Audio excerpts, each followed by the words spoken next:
धरना जो दिया गया है, पहला मामला तो ये था कि इलाहाबाद में जो है 4 दिन का संगम शिविर चल रहा है हरिद्वार में। जैसे इलाहाबाद में चलता है वैसे हरिद्वार में चल रहा है 15, 16, 17, 18। उसमें पूरे देश के किसान इकट्ठा हो रहे हैं। किसानों के जो समस्या है उस पर मंथन होगा। उसके बाद किसानों के हित में जो है भारतीय किसान यूनियन अगला कदम उठाएगी, संयुक्त किसान मोर्चा। दूसरा बिंदु ये है कि किसान की दशा इस समय जो है बहुत बेकार होती जा रही है।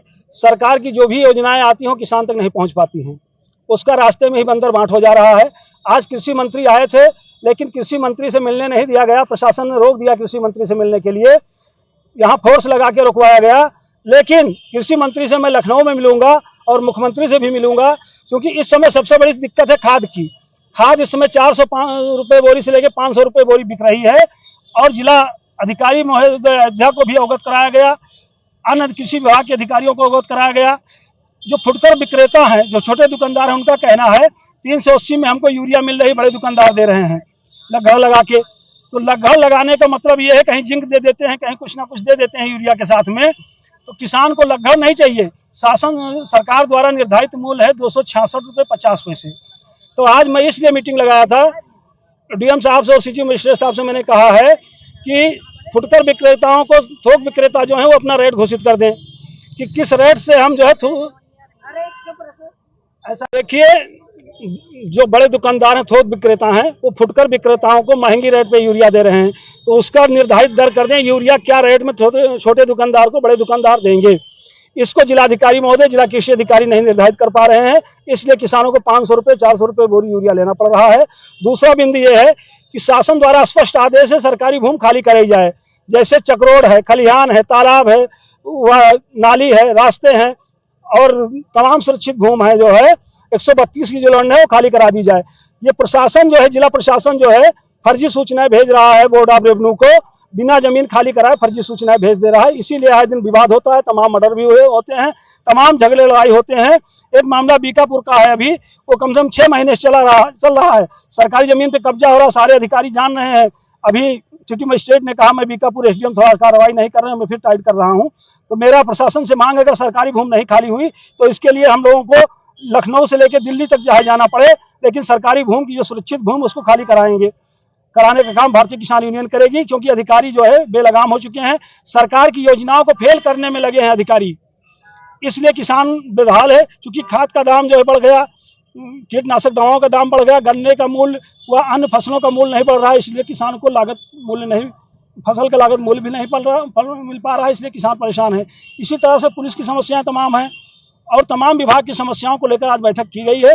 बैठक में 15 सूत्रीय ज्ञापन दिया गया है। अगर 1 सप्ताह में निस्तारण नहीं करेंगे तो हरिद्वार से 20 तारीख को लौटने के बाद हम लोग अगली बड़ी पंचायत जो है कमिश्नर महोदय के यहाँ कार्यालय पे लगाएंगे, कमिश्नरी में लगाएंगे और वहां सुनवाई अगर नहीं होगी तो वहीं से सीधा लखनऊ के लिए कूच करेंगे।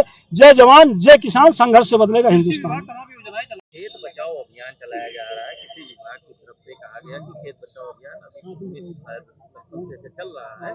क्या आप लोगों को लगता है कि आपके गांव चौपाल में खेत ये किसी विभाग के लोग गए और इसके लेकर आपको जागरूक किया गया? इसके बारे में हम लोगों को गांव में ही रहते हैं, लेकिन ये कभी नहीं पता चला कि आज यहाँ चौपाल लगा हुआ है या कहीं जांच की जा रही है कि खेती में कितना % यूरिया है, कितना % नष्ट हो रहा है या कितना % कीटाणु हैं, जीवित या मृतक हैं, कितने % के भूमि संरक्षण नियम के आधार पर क्या परीक्षण हुआ है, मिट्टी में कितने तत्व पाए जाए हैं, न हमारे गाँव में कभी चर्चा की है, न जाँच कराई गई है। अब ये केवल कागज पर करके जो है कर रहे हैं। जैसे कोई मंत्री, पहले प्रधानमंत्री भी कहते थे कि गुड़ बोया जाता है, उनको क्या पता कि गन्ना बोने के बाद, पेराई के बाद गुड़ बनता है। ऐसे मंत्री को जो है जब पता ही नहीं है कितनी खाद छोड़ने पर कितना क्या पैदा होगा, उसके बाद इतना आंकड़ा है ही नहीं, तो केवल फर्जी कागजों पर किसी को बुला करके और फर्जी आंकड़न दे करके किसान को परेशान करने के लिए, यूरिया खाद की किल्लत करने के लिए, केवल किसानों को अब धान गन्ने का फसल बोया है, इसमें यूरिया नहीं पड़ेगी, गन्ना कैसे पैदा होगा। उसके बाद जो है उनको ये पता नहीं कितने गन्ना में कितनी मेहनत लगती है, कितनी धूप में जो किसान परेशान होते हैं। अब वो अपना नियम बनाने धूम में बैठे बैठे वहां से अलग नियम बना देते हैं, किसान विरोधी नियम हो जाता है, जो कि किसानों को उसके लिए रातों दिन इतना मेहनत करने के बावजूद फसल का पर्याप्त मात्रा में नहीं मिल पाती है। अब यूरिया खाद पर्याप्त नहीं मिलेगी तो कैसे गन्ने की उपज हो पाएगी। अब सुअर जो है खेत को जो है 1.5 बीघा गन्ने उघड़ में लाल बहादुर वर्मा जी हैं, इनके खेत को 1.5 बीघा खेत गन्ने को उलट दिया। अब उनको क्या पता वहां से क्या होगा, वो तो कह रहे हैं क्या सुअर पकड़ेंगे, क्या करेंगे। अब अधिकारी जी से बताया जाए भाई हम लोग सुअर थोड़ा पकड़ा पाएंगे, आप लोग उसका रुनाई बंधाई कीजिए। अब इसका किसान फालतू ये जंगली जानवरों के लिए बार बार सूचना दी जाती है, जंगली जानवरों से फसल की सुरक्षा कराई जाए।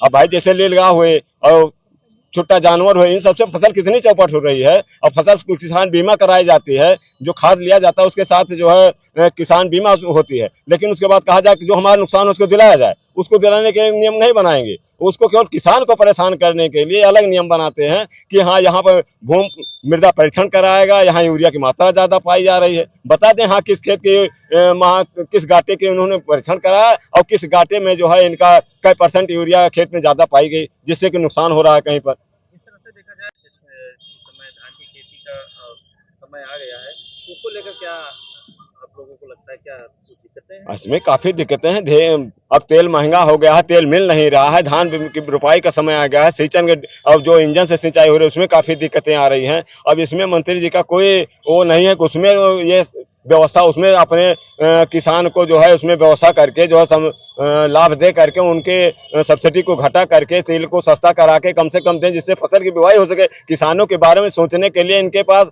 केवल परेशान करने वाला नियम बनाने के लिए समय होता है, बाकी अच्छाई के लिए नहीं सोचते हैं कभी। पेट्रोल टंकी पे आपको तेल मिल जाता है? डिब्बम नहीं मिलता है, गाड़ी लेकर जाए जहाँ जोतना है खेत इनको 10 किलोमीटर बाद, और वहां से ट्रैक्टर लेकर आए जहां तक इनका 4-5 लीटर से केवल ट्रैक्टर को लाने में ही बर्बाद हो जाए। ये कहाँ का नियम होता है कि आदमी डिब्बे में लेकर जाएगा, ट्रैक्टर छोड़ेगा, उसका समय बचेगा और उसका डीजल बचेगा।